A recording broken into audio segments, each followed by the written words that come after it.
도련님, 영원히 잊지 않을게요.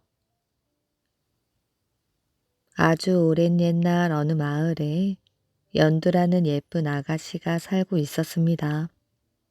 연두의 친구 가운데 유아라는 과부가 있었지요.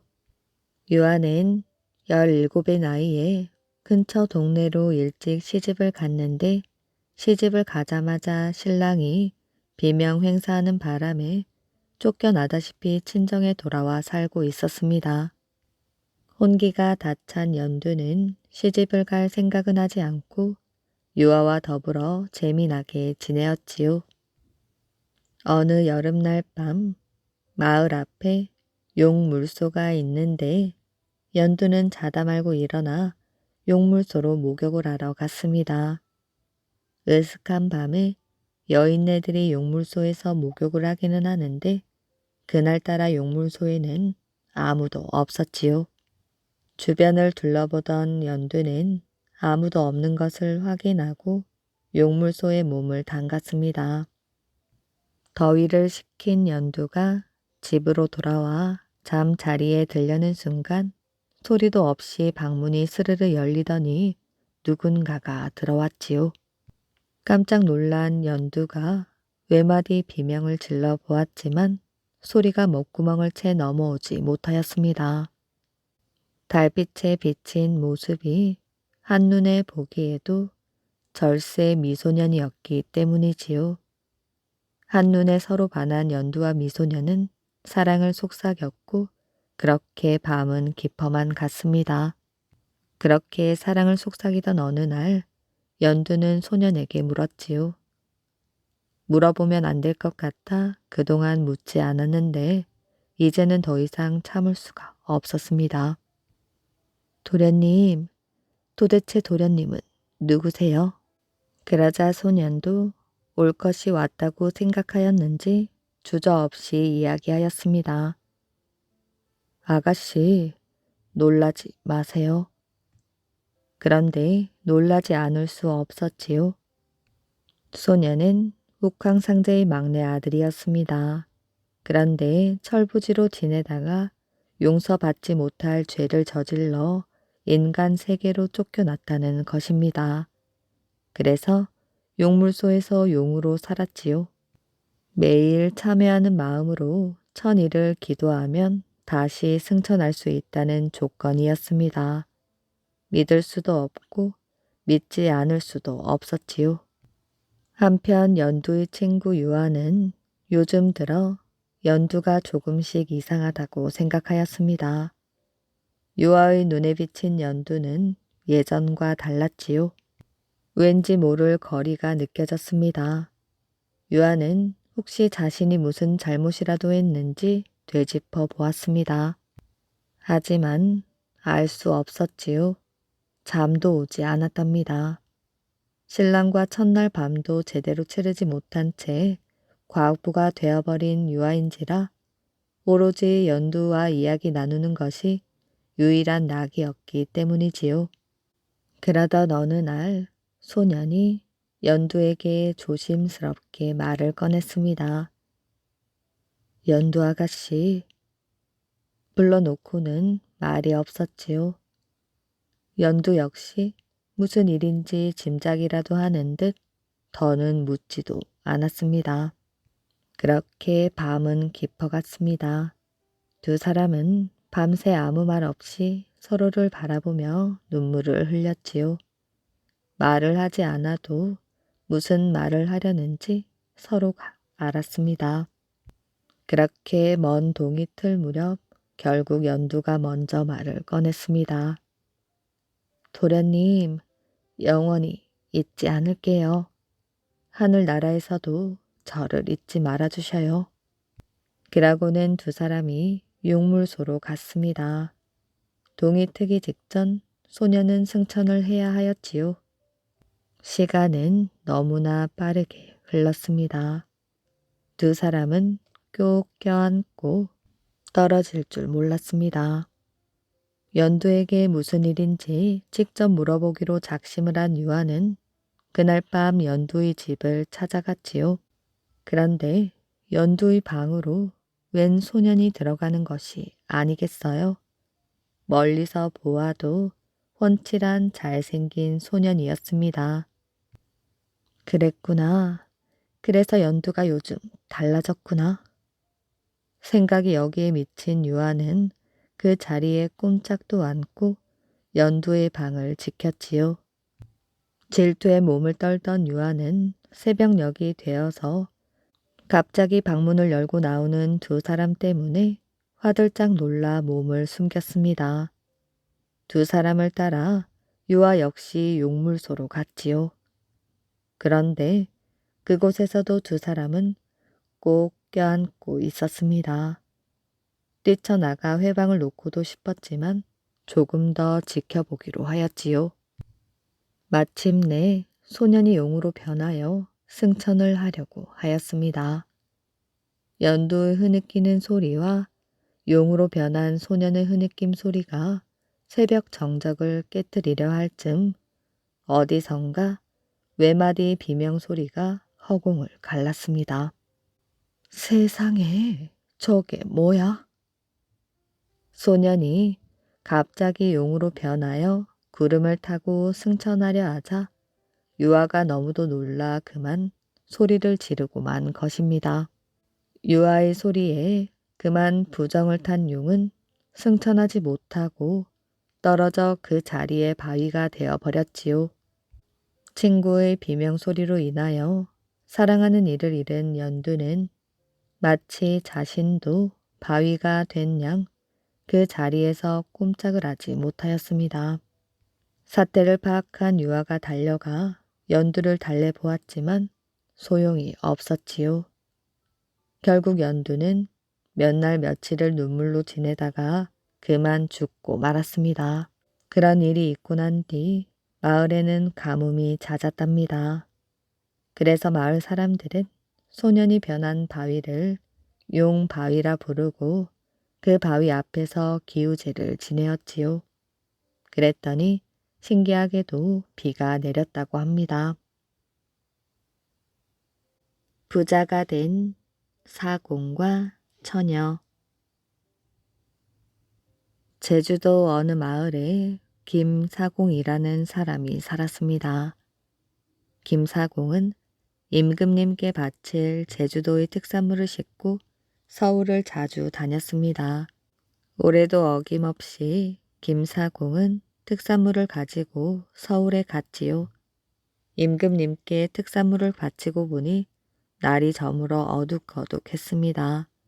어둠 속을 걷고 있던 김사공의 귓가에 울음소리가 들렸습니다. 이게 무슨 소리지? 김사공은 소리가 나는 쪽으로 다가갔지요. 논두렁에 어떤 여자가 앉아서 울고 있었습니다. 너는 귀신이냐 사람이냐? 귀신이면 어서 가고 사람이면 고개를 들어보아라. 김사공은 떨리는 목소리로 말을 걸었습니다. 저는 허정승의 딸이 온데 부모님께서 저를 쫓아내셔서 정승의 딸은 여전히 훌쩍거리고 있었습니다. 저희 집 종들이 가마에 태워 여기에 버리고 갔습니다. 김사공은 어이가 없었습니다. 제발 저를 데리고 가셔서 같이 살게 해 주세요. 정승의 딸은 간절히 애원했습니다. 제발, 제발 부탁드립니다. 정승의 딸은 김사공의 옷자락을 붙잡으며 매달렸지요.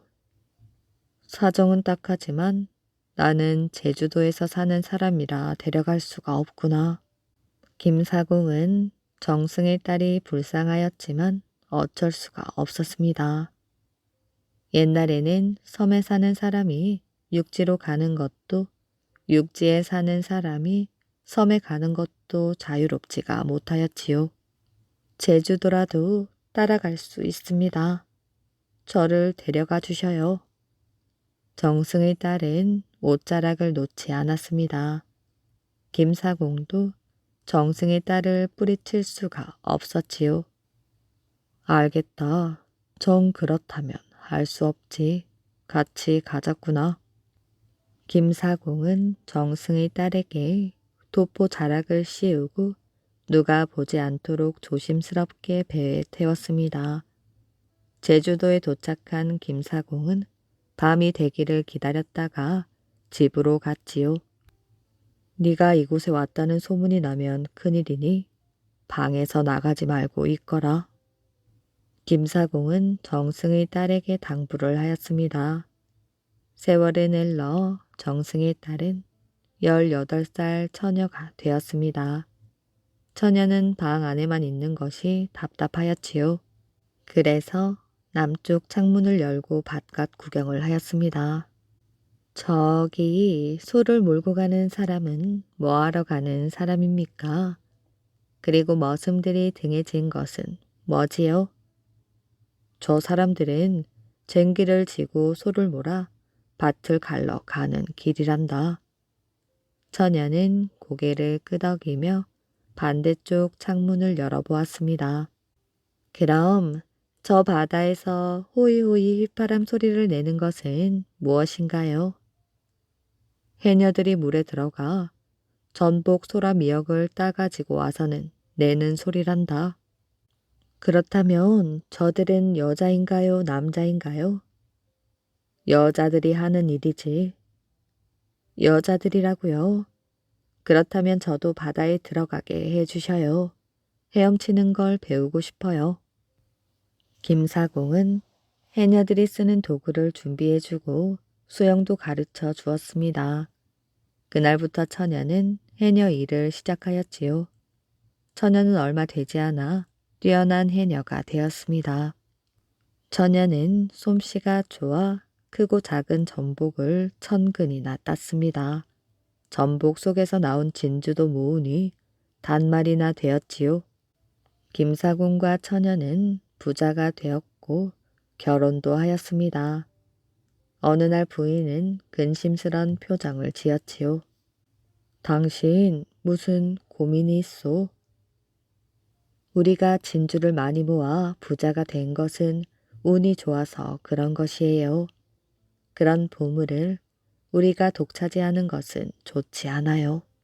진주를 골라 임금님께 드리는 것이 어떨까요? 그거 좋은 생각이요. 그렇게 합시다. 김사공은 흐뭇한 표정을 지었습니다. 다음날 김사공은 좋은 진주를 배에 싣고 서울로 올라갔지요. 임금님은 김사공을 보자 무척 반가워했습니다. 김사공은 좋은 진주를 임금님께 바쳤지요. 정말 고맙네. 그대의 성의가 기특하여 내가 벼슬을 주고 싶은데 무슨 벼슬이 좋겠나? 제가 어찌 큰 벼슬을 바라겠습니까? 꼭 벼슬을 주시려거든 동지 벼슬이나 주십시오. 임금님은 흐뭇하게 웃으며 김사공에게 동지 벼슬을 주었습니다. 또 김사공의 부인에게는 칠색 구슬을 선물로 주었지요. 그 후 김사공의 부인은 구슬 할머니란 이름을 얻게 되었습니다. 김사공 부부는 오랫동안 행복하게 살면서 딸 9을 낳았습니다. 어느 날 부인은 딸들을 불러 앉혔지요. 너희 아버지는 통지 벼슬을 했고 나는 임금님께 칠색 구슬을 선물 받아 구슬 할머니란 이름을 얻게 되었지. 너희들도 나중에 자식을 많이 낳아 자손을 늘리게 될 것이야. 그 뒤 구슬 할머니는 세상을 떠나게 되었고 그 후 딸들은 9마을에 시집을 가서 많은 자손을 낳았고 구슬 할머니는 자손에게 자식을 많이 태어나게 하는 조상이 되었다고 합니다. 춤추는 소나무. 옛날 금강산에 바위골이라는 골짜기가 있었습니다. 그 골짜기에서 뒤를 돌아보면 그만 그 자리에서 바위가 돼 버린답니다.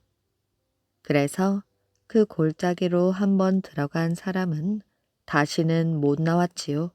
모두 바위가 돼 버린 것입니다. 그때 어느 마을에 5 식구가 사는 집이 있었어요. 어머니 아버지가 아들 둘, 딸 하나 데리고 살았지요. 그런데 그만 어머니가 병이 들어 시름시름 앓다가 죽고 말았습니다. 그래서 새로 계모가 들어왔는데 이 계모가 아주 못되었지요. 아버지가 보는 앞에서는 아이들을 귀여워하는 척하다가 아버지가 보이지 않으면 구박을 하였습니다. 한 번은 아버지가 볼 일로 먼 길을 떠나게 되었지요. 그 틈을 타서 계모가 맏아들을 불러놓고는 금강산 바위골에 가면 말하는 꾀꼬리와 춤추는 소나무가 있다는데 어서 가서 그걸 구해오너라. 그걸 구해오지 못하면 네 동생들은 가만두지 않을 것이야. 맏아들을 내보내놓고 아주 못 들어오게 할 속셈이었지요. 맏아들이 집을 나갔습니다. 그런데 집을 나간 지 1달이 지나고 2달이 지나도 돌아오지 못했습니다. 그러는 동안 아버지가 와보니 마지가 없었지요. 그 나이는 어디 갔소? 아버지가 물으니 계모가 울면서 거짓말을 하였습니다. 글쎄, 걔가 나 보기 싫다고 집을 나갔지 뭐예요. 동생들은 새엄마가 금강산 바위골에 보냈어요 하고 싶었지만 계모가 겁이 나서 아무 말도 못했습니다. 그런데 얼마 뒤에 아버지가 또 볼 일로 집을 떠나게 되었지요. 계모가 이번에는 둘째 아들을 불러놓고 말했습니다. 네가 가서 말하는 꾀꼬리와 춤추는 소나무를 구해오너라. 안 그러면 네 여동생을 가만두지 않겠어. 둘째도 하는 수 없이 집을 나갔습니다. 그런데 둘째도 돌아오지 않았지요. 3달이 지나 아버지가 돌아와 보니 아들 둘이 다 없어졌습니다. 둘째는 어디 갔소? 이번에도 계모는 거짓말을 하였지요. 둘째도 나 보기 싫다고 집을 나갔어요. 이런 고얀 놈들. 새엄마가 저희들에게 얼마나 잘해주는데 은혜도 모르는 고얀 놈들 같으니라고. 아버지는 역정을 내었습니다. 막내딸이 하도 답답하여 꾀를 하나 내었지요. 오이를 하나 구해다가 그 안을 싹싹 긁어내고 거기에 모래를 잔뜩 집어넣었습니다. 그래 놓고 다시 겉을 붙여서 아버지 밥상에 올려놓았지요. 아버지가 오이를 한 입 베어무니 모래가 으적 씹혔습니다. 아이고, 이게 뭐야? 오이 속에 웬 모래냐? 이거 누가 이런 것이야? 제가 그랬어요, 아버지. 이런 고얀 건 애비 이를 부러뜨릴 작정이냐? 아버지는 오이 속은 그렇게 잘 아시면서 어찌 사람 속은 모르십니까? 그래도 아버지는 그 말의 뜻을 몰랐습니다. 계모는 무슨 뜻인지 알아차리고 옆에서 눈을 흘기고 있었지요. 막내딸은 그 길로 집을 나갔습니다. 오빠들을 찾으려고 하였지요. 막내마저 집을 나가자 아버지는 걱정이 늘어졌는데 계모는 좋아서 속으로 춤을 추었습니다. 눈에 가시 같던 아이들이 다 나가고 나니 속이 시원하구나. 막내딸은 집을 떠나 말로만 듣던 금강산을 찾아갔어요. 한참을 가다 보니 길가에 오두막이 한 채 있었는데 거기에 머리가 하얀 할아버지 한 분이 앉아 있었습니다. 할아버지, 금강산 바위골은 어디로 가나요? 거긴 가지 마라. 내 아들도 거기에 갔다가 안 돌아왔어. 저는 거기에 꼭 가야 합니다. 오빠들을 찾아야 해요. 그럼 저 좁디 좁은 개울물을 따라가. 거기 가서는 어떤 소리가 들려도 뒤돌아보지 마라. 견딜 수 없거든. 솜을 뜯어서 귀를 막아. 그리고 파란 빛이 나는 샘물을 떠다가 사람처럼 생긴 바위에 떨어뜨리면 그 바위가 다시 사람이 될 것이야. 막내딸은 할아버지에게 고맙다고 인사를 하고 좁디 좁은 개울물을 따라갔습니다. 갈수록 길이 점점 험해지더니 개울이 끝나는 곳에 깊은 골짜기가 나왔지요. 그런데 골짜기 어기부터 사람 모양을 한 바위가 끝도 없이 줄지어 서 있었습니다. 그게 모두 사람이 바위로 변한 것이지요. 오빠를 닮은 바위가 없는가 살피면서 올라가는데 뒤에서 부르는 소리가 들렸습니다. 얘야, 나 좀 보렴. 막내는 하마터면 뒤를 돌아볼 뻔하였습니다. 고개를 돌리다 말고 아차 하였지요. 돌아다 보면 그 자리에서 바위가 될 테니까 말입니다. 꾹 참고 올라가는데 또 부르는 소리가 들렸습니다. 네가 왔구나. 어서 날 구해다오. 어딜 가니? 나는 여기 있단다. 들어보니 틀림없는 오빠들 목소리였습니다. 막내딸은 하도 반가워서 그 자리에 우뚝 섰지요. 오빠 어디 있어? 하고 막 돌아다 보려고 하였지요. 그러다가 가까스로 정신을 차렸습니다. 여기서 이러면 안 된다고 마음을 꼭 다 잡았지요. 그 다음부터는 여기저기서 부르는 소리가 막 들려오는데 정신을 차릴 수 없을 지경이었습니다. 그래서 할아버지가 가르쳐 준 대로 솜을 뜯어서 귀를 꼭 막았지요. 그리고 이를 악물고 골짜기를 따라 올라갔습니다. 그렇게 한참을 올라가니 사방이 잠잠해졌지요. 정신을 차리고 보니 눈앞에 커다란 소나무가 있고 소나무 나무 가지에 금빛 나는 꾀꼬리 한 마리가 앉아 있었습니다. 그런데 그 꾀꼬리가 말을 하였지요. 아가씨, 여기까지 올라오느라고 얼마나 애쓰셨어요? 이 새가 바로 말하는 꾀꼬리로구나. 이렇게 생각을 하는데 커다란 소나무가 가지를 흔들면서 너울너울 춤을 추었습니다. 그러고 보니 이 소나무가 춤추는 소나무인 것이지요. 꾀꼬리야 소나무야 참 반갑다. 그런데 파란 빛이 나는 샘물을 못 봤니? 그 샘물이 있어야 오빠들을 살릴 수가 있단다. 우리를 데려가 주시면 가르쳐 드리지요. 꾀꼬리는 어깨에 얹어가면 되지만 저 큰 소나무를 어떻게 데리고 가지? 걱정 마셔요. 동쪽으로 난 가지를 꺾어 가면 돼요. 그래서 동쪽으로 난 소나무 가지를 꺾어 들고 꾀꼬리는 어깨에 얹어서 다시 골짜기를 따라 내려왔습니다. 오다가 꾀꼬리가 가르쳐 주는 곳에서 파란 빛이 나는 샘물을 찾았지요. 그 샘물을 떠다가 바위에 한 방울씩 떨어뜨리니 글쎄 바위마다 사람이 하나씩 벌떡벌떡 살아나는 것이 아니겠어요? 오빠 둘도 다 살리고 오두막에 있던 할아버지 아들도 살려내었습니다. 그래서 오빠들과 함께 집으로 돌아왔지요. 계모는 죽은 줄만 알았던 아이들이 다 살아서 돌아오니 놀라서 나자빠졌습니다.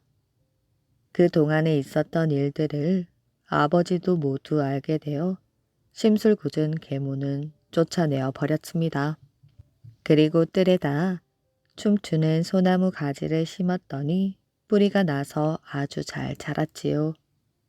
날마다 꾀꼬리는 노래를 부르고 소나무는 춤을 추고 아주 행복하게 잘 살았다는 이야기입니다. 고시래의 전설. 농사일이 시작되면 농사꾼들이 들에서 일을 하다가 시장기가 돌면 밥을 먹지요. 끼니 때가 되면 끼니를 먹고 중간중간에 새참도 먹는답니다.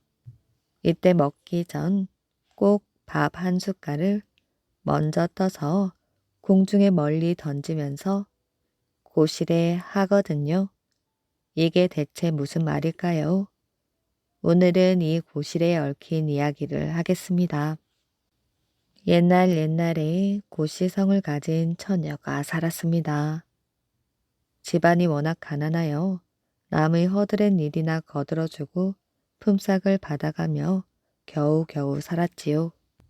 하루는 고시 처녀가 냇가에서 빨래를 하다 보니 냇물에 복숭아 한 개가 둥둥 떠내려오고 있었습니다. 마침 배가 고프던 참이라 그걸 건져서 맛나게 먹었지요. 그런데 글쎄 그날부터 배가 불러오는 게 아니겠어요? 아기를 뵌 것이지요. 10달이 차서 아기를 낳고 보니 아들이었답니다. 그래서 이름을 도선이라고 지었지요. 복숭아 도자에 신선 선자를 써서 도선이었습니다. 도선이는 병도 없고 탈도 없이 잘 컸는데 크면서 용한 재주를 하나 배웠습니다. 무슨 재주인가 하니 점치는 재주였지요. 누가 뭘 물어도 그냥 점괘 하나만 쑥 뽑으면 모두 알아맞혔답니다. 아무 날 비가 오겠다 하면 틀림없이 비가 오고 어떤 곳에 벼락이 치겠다 하면 틀림없이 벼락이 쳤습니다. 도선이는 그 재주로 먹고 살았지요. 그렇게 살다가 도선이 어머니가 병에 들어 죽었습니다. 어머니가 죽었으니 장례를 치러야 될 것 아니에요. 그런데 아무리 봐도 무덤 쓸만한 자리가 없었습니다. 그래서 도선이가 할 일 없이 어머니 관을 메고서 팔도 강산을 돌아다녔지요. 몇 날 며칠을 돌아다니다가 한 번은 높은 산에 올라가서 이렇게 아래를 굽어보았습니다. 그랬더니 참 좋은 자리 하나가 있었지요. 그런데 그 자리에 벌써 웬 기와집 한 채가 떡하니 들어서 있었습니다. 아무리 봐도 어머니 무덤을 쓸 자리는 그 자리밖에 없는데 거기에 기와집이 들어서 있으니 어떻게 하겠어요? 도선이는 밤이 되기를 기다려 몰래 그 기와집으로 들어갔습니다. 그리고 몰래 어머니를 묻으려고 마루 밑을 파보았지요. 그런데 두어 번 호미질을 하고 나니 갑자기 방 안에서 목소리가 들려왔습니다. 여봐라 도선아, 네 어머니 모실 곳은 여기가 아니다. 도선이가 깜짝 놀라서 호미질을 멈추자 또 말소리가 들려왔지요. 네 어머니 모실 곳은 여기가 아니라 저 건너 들이니라. 도선이는 곧바로 어머니 관을 메고 부랴부랴 그 집을 뛰쳐나왔지요. 자기 이름도 알고 어머니 무덤 쓰려는 것도 다 알고서 그러는데 당할 수가 있어야지요. 도선이는 곧바로 건너편 들에 가서 들 한 복판에다가 어머니 무덤을 썼습니다. 어머니 무덤을 쓴 뒤에 도선이는 어디론가 사라져 버렸는데 그 다음부터 웬일인지 그 들의 농사가 잘 안 되었지요. 마을 사람들이 아무리 정성껏 농사를 지어도 가을이 되면 쭉정이만 나왔답니다. 이상하게 생각한 마을 사람 하나가 도선이 어머니 무덤에 제사를 올렸지요. 농사가 잘 되도록 해달라고 말입니다. 제사를 올린다고 별것이 아니라 밥을 먹을 때마다 밥 한 숟갈씩 떠서 도선이 어머니 무덤에 바친 것이지요. 그랬더니 그 이듬해에는 그 집 농사만 잘 되었고 다른 집 농사는 안 되었지요. 그래서 그 다음부터는 사람들이 너도 나도 밥을 먹을 때마다 도선이 어머니 무덤에 밥 한 숟가락씩을 바쳤답니다. 그랬더니 그 다음부터는 그들의 농사가 다 잘 되었지요. 이 소문이 퍼지고 퍼져서 나중에는 농사 짓는 사람이면 누구든지 들에서 밥을 먹을 때 도선이 어머니 몫으로 밥 한 숟갈을 바치는 풍습이 생겼습니다. 밥을 먹기 전에 한 숟갈을 떠서 멀리 던지면서 고시네 하는 것이지요. 그건 도선이 어머니의 성씨가 고씨라서 그런 것입니다. 그 고시네가 나중에는 고시래가 되었다는 이야기이지요. 농부를 도와준 황소. 옛날 어느 마을에 욕심 많은 부자가 살았습니다.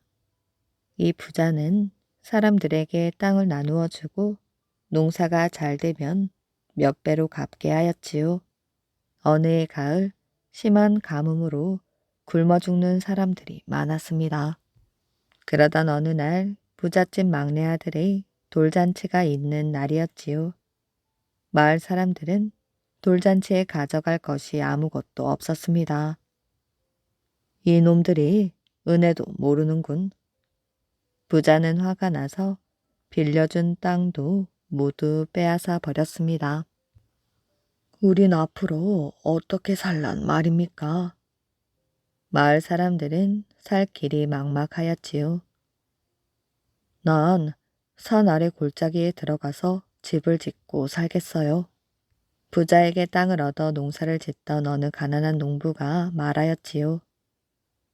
그곳은 땅이 험하여 식물이 나지 않는 곳인데 어찌 살려고 그러오? 마을 사람들은 농부를 말렸습니다. 농부는 산 아래 골짜기에 오두막을 짓고 추운 겨울을 보내었지요. 드디어 따뜻한 봄이 되었습니다. 농부는 괭이를 들고 산 기슭에 있는 땅을 일구었습니다. 여름이 지나고 여러 번 김도 매주었지요.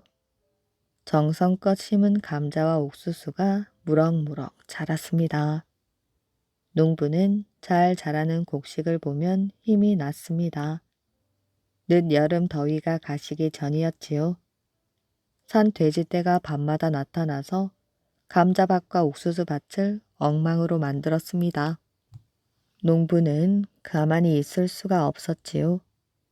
밤마다 밭으로 나가 부시를 쳐서 불을 켜고 산 돼지를 쫓았습니다. 그러던 어느 날 포수가 새끼 노루 한 마리를 안고 오두막으로 찾아왔습니다. 미안하지만 이 새끼 노루를 드릴 테니 부시를 내게 주십시오. 포수는 총을 쏠 때 화약에 불을 다는데 그때 쓸 부시를 잃어버렸다고 했습니다. 저런, 그런데 나도 산 돼지 때문에 드릴 수가 없습니다. 그건 염려 마십시오. 제가 총으로 모조리 잡아 드리겠습니다. 농부는 포수의 말을 듣고 부시를 주었습니다. 포수는 약속을 잘 지켰지요. 얼마 후부터 밭에는 산 돼지 한 마리도 나타나지 않았습니다. 농부는 농사를 짓는 한편 노루를 정성껏 길렀지요. 노루는 하루가 다르게 자랐습니다. 다음 해 봄 노루의 머리에서 뿔이 돋아났습니다.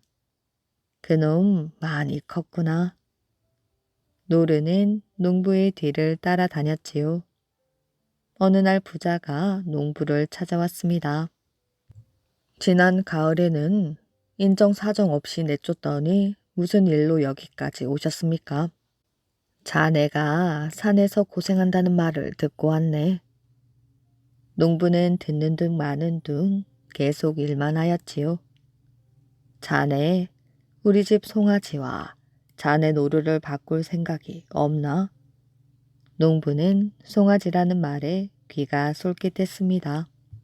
소가 있어야지 농사를 짓는 일도 쉽지 않겠나?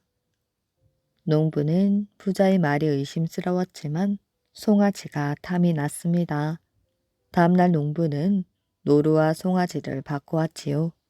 농부는 앙상하게 마른 송아지를 열심히 키워 한두 해가 지나자 포동포동 살찐 황소가 되었습니다. 먹성도 좋고 몸집도 커서 일도 잘할 것 같았지요.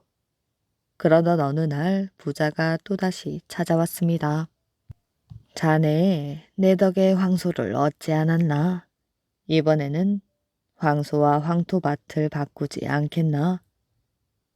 이번에도 부자는 농부의 표정을 살폈습니다. 소야 죽으면 그만이지만 땅이야 없어지지 않는 자산 아닌가? 농부는 부자의 말에 황소를 보내고 말았습니다. 농부는 황토밭 근처로 이사를 하였지요. 마을 사람들은 황소와 밭을 바꾸었다고 하여 황소밭이라고 불렀습니다. 봄이 되자 농부는 씨를 뿌리고 거름을 듬뿍 주었습니다. 아니 곡식은커녕 풀 한 폭이 나지 않다니. 농부는 곰곰이 생각해 보았습니다. 부자는 일부러 여위어 죽게 된 송아지를 살찌게 하려고 노루와 바꾼 것이었지요. 그런 다음 황소가 탐이 나니 황토밭과 바꾼 것이었습니다. 이런 나쁜 놈 같으니라고. 그제야 부자의 속셈을 알게 된 농부는 주먹을 불끈 쥐며 부자에게 달려갔습니다. 영감마님, 제 황소를 도로 주십시오. 그런데 부자는 오히려 화를 내며 농부를 내쫓았습니다. 그래, 두고 보자. 농부는 이를 악물고 밭에 물을 주기 시작하였지요. 아내는 항아리로, 아이들은 나무 함지박에 물을 담아 날랐습니다. 그런데 아무리 물을 주어도 땅은 더욱 단단해졌지요. 농부는 지쳐서 바닥에 주저앉았습니다. 황소라도 있었다면 땅을 갈아엎고 씨를 뿌릴 텐데. 그때 땅이 두 쪽으로 갈라지더니 여러 마리의 황소가 나타났습니다. 이게 무슨 일이야? 혹 꿈을 꾸는 거란 말인가? 농부는 믿기지 않아 눈을 비볐습니다. 황소들은 강으로 가서 물을 날라다 밭에 뿌리기 시작하였지요. 어느새 단단했던 땅은 촉촉히 젖어 발이 들어갈 정도가 되었습니다. 농부는 고랑을 만들고 옥수수와 조를 심었지요. 그날부터 황소들은 농부가 힘이 들 때마다 나타나 도와주곤 하였습니다. 정말 고맙구나. 다 너희들 덕분이야. 며칠 후 밭에서 새싹이 나오기 시작하였습니다. 농부와 아내는 눈물이 날 정도로 기뻤지요. 기다리던 가을이 되고 밭에는 조가 고개를 숙이고 수수가 불긋불긋 익어갔습니다. 누렇게 익은 곡식들을 보며 농부는 흐뭇하게 웃었지요. 그러던 어느 날 부자가 농부의 이야기를 듣고 밭에 가보았습니다. 이럴 수가. 어떻게든 이 밭을 빼앗아야 할 텐데. 누렇게 익은 곡식들을 보고 돌아온 부자는 욕심이 생겼지요. 부자는 하인을 시켜 농부를 불러왔습니다. 자네가 황소와 밭을 다시 바꾸자고 하지 않았나? 물려줄 터이니 황소를 가져가게. 무슨 말씀이십니까? 한번 바꾼 것은 물릴 수 없다고 하지 않으셨습니까? 농부는 큰 소리를 치며 집으로 돌아왔습니다. 부자는 관가에 가서 농부가 밭을 빼앗아 갔다고 거짓말을 하였지요. 관가에서 농부를 잡으러 왔습니다. 황소들아, 날 좀 살려다오. 잠시 후 땅이 갈라지면서 황소들이 나타났습니다. 황소들은 발로 땅을 차며 달려들었지요. 부자와 관가에서 온 군졸들은 겁에 질려 도망을 갔습니다. 그 뒤 농부의 밭 근처에는 누구도 얼씬 거리지 못하였다고 합니다. 시아버지와 팥죽. 옛날 어느 집에 시아버지와 며느리가 살았습니다. 시아버지는 시아버지대로 며느리 앞에서 흉 잡힐 짓을 안 하려고 애를 쓰고, 며느리는 며느리대로 시아버지에게 버릇없게 보이지 않으려고 애를 쓰고, 그렇게 서로 조심하면서 살았지요. 하루는 며느리가 팥죽 한 솥을 쑤었습니다. 며느리는 팥죽을 다 쑤어 놓고 물을 기르러 우물로 갔지요. 그런데 그새 시아버지가 부엌에 가보았습니다. 가보니 팥죽이 솥에 가득 들어 있었지요. 금방 쑤어서 김이 무럭무럭 나는 것이 아주 맛있어 보였습니다. 마침 배도 몹시 고프던 참이라 그걸 먹고 싶어서 견딜 수가 없었지요. 며느리에게 점잖게 보이려면 상을 차려 올 때까지 기다려야 하지만 뱃속에서 꼬르륵 꼬르륵 소리가 자꾸 나는데 참을 수가 없었습니다. 며느리가 오기 전에 몰래 한 그릇 먹고 보자. 시아버지는 팥죽을 큰 사발에 하나 가득 퍼 담았지요. 그런데 여기서 먹다가 며느리가 돌아오면 그런 망신이 없겠다 싶었습니다. 그래서 팥죽을 한 사발 들고 뒷곁으로 갔습니다. 그런데 그 사이 며느리가 물을 길어가지고 돌아왔지요. 며느리가 팥죽을 상에 차려서 시아버지에게 드리려고 방에 들어가 보니 시아버지가 없었습니다. 시아버지에게 버릇 없어 보이지 않으려면 시아버지가 돌아올 때까지 기다려 상을 차려 올린 다음에 팥죽을 먹어야 하지만 어디 그럴 수가 있나요? 김이 무럭무럭 나는 팥죽을 보니 먹고 싶어 견딜 수가 없었습니다. 아버님이 돌아오시기 전에 몰래 한 그릇 먹어야겠다. 며느리는 팥죽을 한 사발 퍼가지고 먹으려고 하였지요. 그런데 가만히 생각해 보니 여기서 먹다가 시아버지가 돌아오면 얼마나 무안하겠어요. 그래서 팥죽을 한 사발 들고 뒷곁으로 갔습니다. 시아버지가 안 보는 데서 마음 놓고 팥죽을 먹으려고 말이지요. 뒷곁에서는 시아버지가 한창 팥죽을 맛있게 먹고 있었습니다.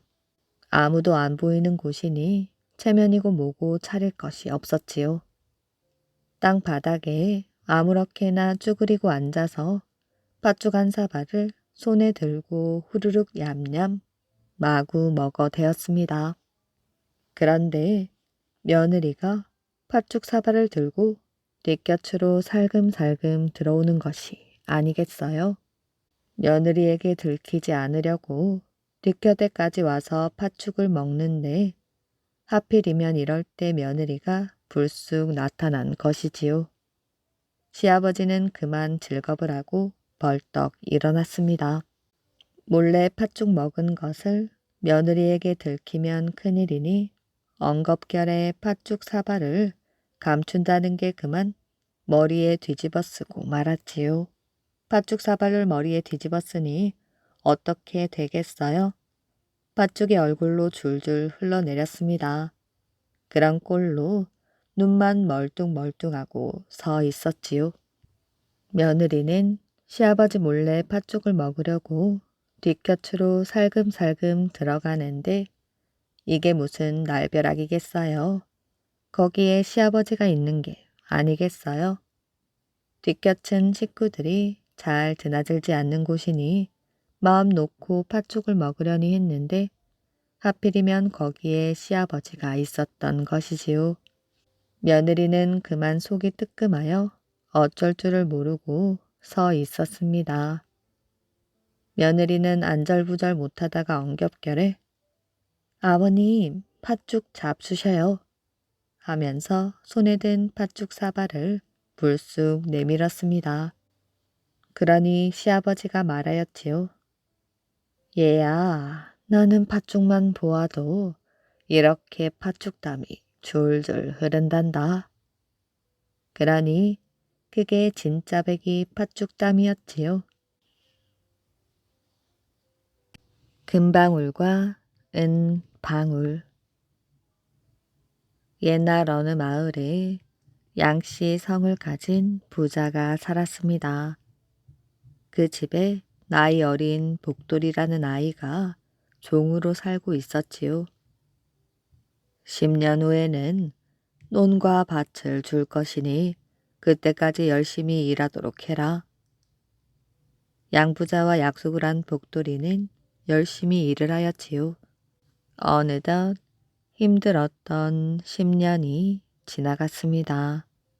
19살이 된 복돌이는 지긋지긋한 머슴살이에서 하루라도 빨리 벗어나고 싶었어요. 영감마님, 약속하신 10년이 지났습니다. 제게 논과 밭을 떼어 주십시오. 뭐라고? 10년 동안 먹여주고 입혀주었더니 못하는 소리가 없구나. 양부자는 펄쩍대며 오히려 화를 내었지요. 분명히 10년이 지나면 품삯을 주기로 하셨잖습니까? 품삯? 네 어미 장사를 치르는 데 쓴 돈만 300냥이 되느니라. 거기에다 네가 먹고 입은 것까지 합치면 네 놈이 내게 갚아야지. 무슨 소리야? 양부자는 장부를 보여주며 오히려 큰 소리를 쳤습니다. 복돌이의 어머니는 양부자의 집에서 15년 동안 머슴으로 살면서 한 번도 품삯을 받지 못하였습니다. 복돌이는 기가 막히고 억울한 마음에 울음을 터뜨렸지요. 두 주먹을 불끈 쥔 복돌이는 도저히 참을 수가 없었습니다. 영감마님, 어머니는 보리밥도 제대로 못 드시며 일하셨습니다. 그런데도 품삯을 한 번도 받지 못하고 돌아가셨지요. 아직도 제가 갚아야 할 빚이 있다면 어떻게든 갚겠습니다. 복돌이의 눈빛을 본 양 부자는 겁이 났습니다. 왜 이렇게 화를 내는 것이야? 네가 우리 집에서 나가는데 그냥 보낼 수 있겠느냐? 저 너머 밭을 가거라. 진작 주려고 했어. 양 부자는 한쪽 눈을 찡그리며 복돌이의 눈치를 살폈습니다. 복돌이에게 준 밭은 돌밭인데다가 농사를 한 번도 짓지 않은 메마른 땅이었지요. 복돌이는 그 땅을 정성껏 갈고 거름도 주었답니다. 이듬해 본 복돌이는 그 땅에 곡식과 채소를 심었습니다. 며칠 후 복돌이 밭에서는 새싹이 돋았지요.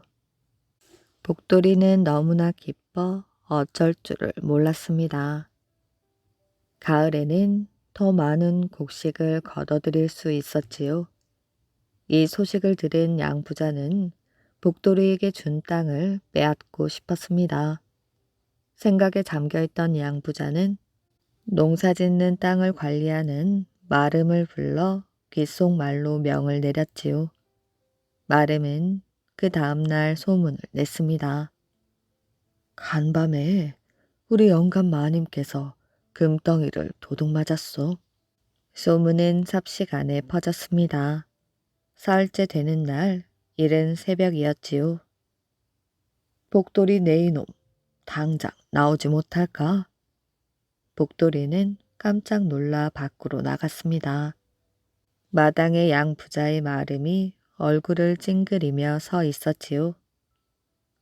무슨 일이십니까? 마름은 복돌이를 보자마자 멱살을 잡고 내동댕이 쳤습니다. 당장 우리 주인님의 금덩이를 내놓아라. 복돌이는 너무나 억울하여 말이 나오지 않았습니다. 금덩이라니요. 제가 그걸 어떻게 압니까? 집을 다 뒤져서 금덩이가 나오면 니놈은 죽을 줄 알거라. 마름은 복돌이의 집을 마구 뒤지기 시작하였습니다. 잠시 후 부엌에서 검게 그을린 금덩이를 갖고 나왔지요. 이놈, 주인님의 금덩이를 아궁이에 묻어두면 못 찾을 줄 알았느냐? 복돌이는 양 부자가 꾸민 일이란 걸 짐작하였습니다. 복돌이는 관가에 끌려가 곤장을 맞고 밭까지 빼앗겼지요. 그날부터 이 집 저 집을 다니며 일을 해서 먹고 살았습니다. 그러던 어느 날 밤 일할 곳을 찾아 헤매다 터벅터벅 산길을 따라 마을로 내려가고 있었지요. 아침부터 굶었더니 도저히 못 걷겠구나. 잠시 쉬어가야지. 소나무에 기대있던 복돌이는 어느새 잠이 들었습니다. 꿈속에서 하얀 두루마기를 입은 할아버지가 나타났지요. 불쌍한 복돌아, 내가 너를 도와주마. 소원이 있으면 말해보거라. 전 배만 고프지 않고 평생 산다면 더 바랄 것이 없습니다. 복돌이는 기뻐서 어쩔 줄을 몰랐습니다. 뒷동산에 올라가 참나무 밑에 있는 바위를 굴려보거라. 눈을 떠보니 주위는 어느새 어두워져 있었습니다. 꿈이었구나. 복돌이는 조금 실망을 했지만 이상한 꿈이라고 생각하였지요. 날이 밝자 복돌이는 꿈에서 본 할아버지 말대로 참나무 밑에 가보았습니다. 과연 늙은 참나무 밑에 항아리만한 바위가 있었지요. 복돌이는 끙끙대며 바위를 굴려보았습니다. 바위 아래에 상자 하나가 있었지요. 복돌이는 조심스럽게 상자를 열어보았습니다. 아니, 이럴 수가. 상자 안에는 금, 은, 보석이 가득 들어 있었지요. 보물 상자를 꺼낸 복돌이는 다시 바위를 굴려놓았습니다. 복돌이가 보물 상자를 얻었다는 소문은 양 부자에게까지 들렸지요. 양 부자는 보물 상자를 얻었다는 바위를 찾아갔습니다. 같이 온 일꾼들이 바위를 들어 올렸습니다. 순간 독사 한 마리가 나와 양 부자의 허벅지를 물었지요. 집으로 돌아온 양 부자는 자리에 누워 끙끙 앓았습니다. 양 부자의 병은 더욱 심해져만 갔습니다. 유명한 의원이란 의원은 다 불러보았지만 병은 쉽게 낫지 않았습니다. 내 병을 고치는 사람에게 재산의 절반을 주겠노라. 숱한 의원들이 병을 고치겠다고 나타났습니다.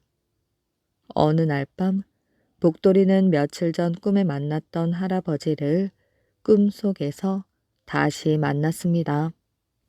복돌아, 양 부자를 찾아가 병을 고쳐주겠다고 하거라. 그놈이 네 말을 들으면 이 금방울을 3번 흔들고 약속을 어기면 이 은방울을 3번 흔들거라. 할아버지는 품속에서 금방울과 은방울을 꺼내 주었습니다. 복돌이가 깨어보니 머리맡에서 금방울과 은방울이 놓여 있었습니다. 복돌이는 양 부자를 찾아갔습니다. 영감마님, 정말 병을 고쳐주면 재산의 절반을 주시나요? 그럴 순 없다. 어떻게 모은 재산인데?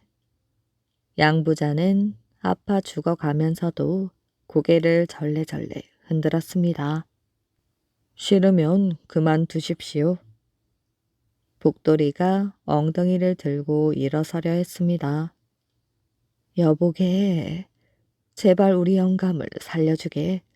그러면 정말 재산의 절반을 주겠네.